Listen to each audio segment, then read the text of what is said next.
जय श्री कृष्ण। ओम नमो भगवते वासुदेवाय। प्रिय भक्तगणों, आज मैं आपको एकादशी व्रत की विधि और एकादशी व्रत की कथा सुना रहा हूँ। प्रिय भक्तगणों, एकादशी का व्रत कोई सा भी हो, चाहे वह कृष्ण पक्ष की एकादशी हो या शुक्ल पक्ष की एकादशी, दोनों एकादशी एक समान फल देने वाली होती हैं। तो उनकी व्रत करने की विधि भी नियम पूर्वक अपनानी चाहिए। एकादशी का व्रत करने से पहले दशमी के दिन और एकादशी के व्रत के नियमों का पालन जरूर करना चाहिए, नहीं तो भगवान श्री हरि विष्णु और माता लक्ष्मी रुष्ट हो जाती हैं। तो प्रिय भक्तों, आइए जानते हैं एकादशी का व्रत करने से पहले दशमी के दिन क्या करना चाहिए और क्या नहीं करना चाहिए। तो प्रिय भक्तों, एकादशी से एक दिन पूर्व यानी दशमी की रात्रि को पूर्ण ब्रह्मचर्य का पालन करें तथा भोग विलास से दूर रहें। प्रातः एकादशी को लकड़ी की दातुन तथा पेस्ट का उपयोग ना करें। नींबू, जामुन या आम के पत्ते लेकर चबा लें और उंगली से कंठ शुद्ध कर लें। वृक्ष से पत्ता तोड़ना भी वर्जित है, अतः स्वयं गिरे हुए पत्ते का सेवन करें। यदि यह संभव ना हो तो पानी से 12 बार कुल्ले कर लें, फिर स्नान आदि कर मंदिर में जाकर गीता पाठ करें या पुरोहित आदि से श्रवण करें। प्रभु के सामने इस प्रकार प्रण करना चाहिए कि आज मैं चोर, पाखंडी और दुराचारी मनुष्य से बात नहीं करूंगा और ना ही किसी का दिल दुखाऊंगा। गौ, ब्राह्मण आदि को फलाहार व अन्न आदि देकर प्रसन्न करूंगा। रात्रि को जागरण कर कीर्तन करूंगा। ओम नमो भगवते वासुदेवाय इस 12 अक्षर मंत्र अथवा गुरु मंत्र का जाप करूंगा। राम, कृष्ण, नारायण इत्यादि विष्णु सहस्त्र नाम को कंठ का भूषण बनाऊंगा।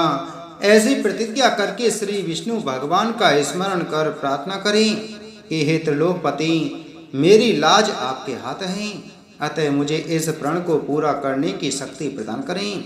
मौन, जप, शास्त्र पठन, कीर्तन, रात्रि जागरण एकादशी व्रत में विशेष लाभ पहुंचाते हैं। एकादशी के दिन अशुद्ध द्रव्य से बने पेय न पिएं।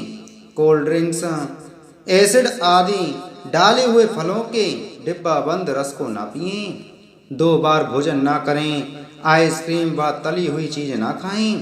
फल अथवा घर में निकाला हुआ फल का रस अथवा थोड़े दूध या जल पर रहना विशेष लाभदायक है। व्रत के दशमी, एकादशी और द्वादशी इन तीनों दिनों में कांसे के बर्तन, मांस, प्याज, लहसुन, मसूर, उड़द, चने, कौंदों, एक प्रकार का धान, साग, शहद, तेल और अत्यंबुपान, अधिक जल का सेवन, इनका सेवन ना करें। व्रत के पहले दिन दशमी को और दूसरे दिन द्वादशी को हविष्यान, जौ, गेहूं, मूंग, सेंधा नमक, काली मिर्च, शर्करा और गौघृत आदि का एक बार भोजन करें। फलाहारी को गोभी, गाजर, सलजम, पालक, कुल्फा का साग इत्यादि सेवन नहीं करना चाहिए। आम, अंगूर, केला, बादाम, पिस्ता इत्यादि अमृत फलों का सेवन करना चाहिए। जुआ, निंद्रा, पान, पराई निंदा, चुगली, चोरी, हिंसा, मैथुन, क्रोध तथा झूठ, कपट आदि अन्य कुकर्मों से नितांत दूर रहना चाहिए। बैल की पीठ पर सवारी ना करें। भूलवश किसी निंदक से बात हो जाए तो इस दोष को दूर करने के लिए भगवान सूर्य के दर्शन तथा धूप दीप से श्री हरि की पूजा कर क्षमा मांग लेनी चाहिए। एकादशी के दिन घर में झाड़ू नहीं लगाएं, इससे चींटी आदि सूक्ष्म जीवों की मृत्यु का भय रहता है। इस दिन बाल नहीं कटाएं। मधुर बोलें, अधिक ना बोलें। अधिक बोलने से ना बोलने योग्य वचन भी निकल जाते हैं। सत्य भाषण करना चाहिए। इस दिन यथाशक्ति अन्नदान करें, किंतु स्वयं किसी का दिया हुआ अन्न कदापि ग्रहण ना करें। प्रत्येक वस्तु प्रभु को भोग लगाकर तथा तुलसी दल छोड़कर ग्रहण करनी चाहिए। एकादशी के दिन किसी संबंधी की मृत्यु हो जाए तो उस दिन व्रत रखकर उसका फल संकल्प करके मृतक को दे देना चाहिए और श्री गंगा जी में पुष्प अस्थि प्रवाहित करने पर भी एकादशी व्रत रखकर व्रत फल प्राणी के निमित्त दे देना चाहिए। प्राणी मात्र को अंतर्यामी का अवतार समझकर किसी से छल कपट नहीं करना चाहिए। अपना अपमान करने यह कटु वचन बोलने वाले पर भूल कर भी क्रोध नहीं करें। संतोष का फल सर्वदा मधुर होता है। मन में दया रखनी चाहिए। इस विधि से व्रत करने वाला उत्तम फल को प्राप्त करता है।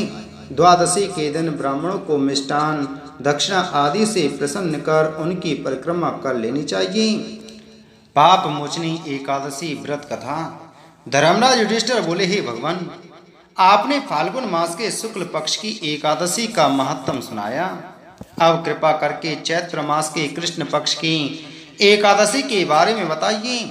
उसका क्या नाम है, कौन से देवता की पूजा की जाती है और उसकी विधि क्या है? भगवान कृष्ण कहने लगे कि हे राजन, यही प्रश्न एक समय राजा मानधाता ने लोमस ऋषि से पूछा था और जो कुछ उन्होंने उत्तर दिया था वही मैं तुमसे कहता हूँ। लोमस ऋषि कहने लगे, हे राजन, इस एकादशी का नाम पाप मोचनी है। इसके करने से अनेक पाप नष्ट हो जाते हैं। अब इसकी कथा सुनो। प्राचीन समय में कुबेर का चैत्र रथ नाम का एक बाग था। उसमें गंधर्वों की कन्याएं किन्नरों के साथ विहार करती थीं। वहाँ अनेक प्रकार के पुष्प खिल रहे थे। उसी वन में अनेक ऋषि तपस्या करते थे। स्वयं इंद्र भी चैत्र और वैशाख मास में देवताओं सहित वहां आकर क्रीड़ा किया करते थे। वहीं अपने आश्रम में मेधावी नाम के एक ऋषि भी तपस्या करते थे। वे शिव के परम भक्त थे। एक दिन मंजू घोषा नाम की अप्सरा ऋषि को मोहित करने का विचार कर भय के मारे उनके समीप तो नहीं गई, परंतु दूर बैठकर वीणा पर मधुर गीत गाने लगी। उसी समय कामदेव भी मेधावी ऋषि को जीतने के लिए तैयार हुए। उन्होंने उस समय अप्सरा के भ्रू को धनुष, कटाक्ष को डोरी, नेत्रों को संकेत और कुचों को कुरी बनाकर मंजू घोषा को सेनापति बनाया। उस समय मेधावी ऋषि भी युवा और हष्ट पुष्ट थे। साथ ही यज्ञोपवीत तथा दंड धारण किए हुए ब्रह्म तेज से युक्त थे। मंजू घोषा ऐसे सुंदर ऋषि को देखकर उनकी सुंदरता पर मुग्ध हो गई और अपने गीत, चूड़ियों और नपरों की झनकार तथा नृत्य कला द्वारा हाव भाव दिखाकर मुनि को रिझाने लगी। कुछ समय तक यही क्रम चलता रहा और अंत में कामदेव ने ऋषि को पराजित कर दिया। फल स्वरूप ऋषि मंजू घोषा के साथ रमण करने लगे और काम के इतने वशीभूत हुए कि उन्हें दिन तथा रात्रि का कुछ भी विचार नहीं रहा। इस प्रकार बहुत दिन बीतने पर एक दिन मंजू घोषा बोली, हे मुनि, मुझे बहुत समय हो गया है, अब स्वर्ग जाने की आज्ञा दीजिए। तब मुनि बोले, आज इसी संध्या को आई तो हो, प्रातःकाल होते तक चली जाना। मुनि के ऐसे वचन सुनकर अप्सरा कुछ समय तक और रुकी। अंत में उसने पुनः मुनि से विदा मांगी तो मुनि कहने लगे कि अभी तो आधी रात भी नहीं हुई है, कुछ समय और ठहरो। यह सुनकर अप्सरा ने कहा कि महाराज, आपकी रात तो बहुत लंबी है। आप जरा स्मरण कीजिए कि मुझको यहाँ पर आए हुए कितने वर्ष बीत गए हैं। उस अप्सरा की यह बात सुनकर मुनि ने समय का विचार किया तो ज्ञान हुआ कि अप्सरा के साथ रमण करते हुए उनको 57 वर्ष 7 मास और 3 दिन बीत गए। ज्ञान होते ही वह अप्सरा उनको काल के समान प्रतीत हुई। मुनि अत्यंत क्रोधित हुए और उनकी आंखों से ज्वाला उत्पन्न होने लगी। वे बोले, मेरी कठिन परिश्रम से की गई तपस्या को तूने नष्ट कर दिया। तू महापापनी और दुराचारणी है, तुझे धिक्कार है। तूने मेरे साथ घात किया है, इसलिए मैं तुझे श्राप देता हूँ कि तू पिशाचनी हो जा। मुनि के श्राप से मंजू घोषा तत्क्षण पिशाचनी हो गई। फिर वह भयभीत होकर मुनि से प्रार्थना करने लगी कि महाराज, इस श्राप का किसी प्रकार निवारण कीजिए। अप्सरा के दीन वचन सुनकर मुनि बोले कि अरे दुष्ट, यद्यपि तूने मेरा बहुत अनिष्ट किया है, परंतु फिर भी मैं तुझे श्राप से मुक्त होने का उपाय बतलाता हूँ। चैत्र मास के कृष्ण पक्ष की एकादशी का नाम पाप मोचनी है और वह सब प्रकार के पापों का नाश करने वाली है। उसका व्रत करने से पिशाच-योनि से तेरी मुक्ति होगी। ऐसा कहकर मेधावी ऋषि अपने पिता च्यवन ऋषि के आश्रम में चले गए। मेधावी को देखकर च्यवन ऋषि कहने लगे कि अरे पुत्र, तूने ऐसा क्या अनर्थ किया जिससे तेरा सारा पुण्य क्षीण हो गया। तब मेधावी बोले, हे पिताजी, मैंने एक अप्सरा के साथ रमण करके घोर पाप किया है। अब आप इस पाप से छूटने का उपाय बतलाइए। तब चमन ऋषि बोले, हे पुत्र, चैत्र मास के कृष्ण पक्ष की पाप मोचनी एकादशी का व्रत करने से सब पाप नष्ट हो जाते हैं, इसलिए तुम इस व्रत को करो।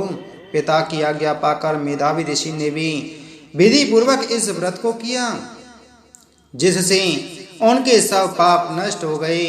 उधर मंजू घोषावी व्रत के प्रभाव से पिशाच योनि से मुक्ति पाकर दिव्य देह धारण करके स्वर्गलोक को चली गई। लोमस ऋषि बोले, हे राजन, पाप मोचनी एकादशी के व्रत को करने से सब पाप नष्ट हो जाते हैं। इस कथा को सुनने तथा पढ़ने से 1000 गोदान का फल मिलता है और इस व्रत को करने से ब्रह्महत्या, गर्भपात, सुरापान, गुरु पत्नी से प्रसंग आदि सब पाप नष्ट हो जाते हैं और अंत में स्वर्ग की प्राप्ति होती है। बोलो एकादशी महात्म की जय। बोलो विष्णु भगवान की जय।